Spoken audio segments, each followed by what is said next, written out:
आषाढी एकादशी निमित्त आज सकाळी गोंदवलात श्री ब्रह्मचैतन्य महाराजांच्या प्रतिमेची पालखी मिरवणूक काढण्यात आली होती।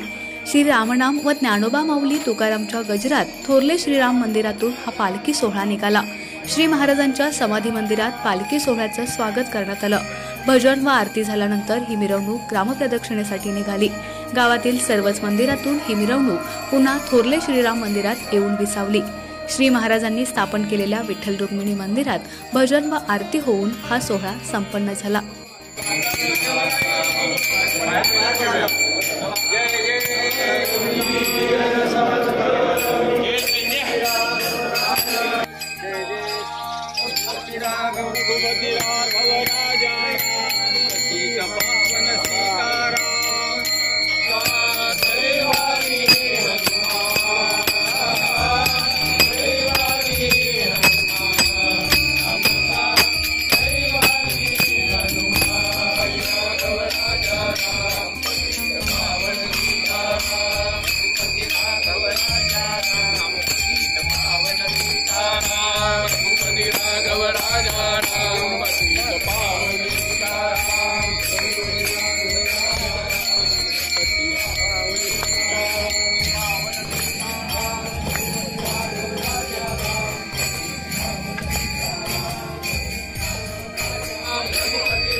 देव पांडुरंग, हरी पंढरी.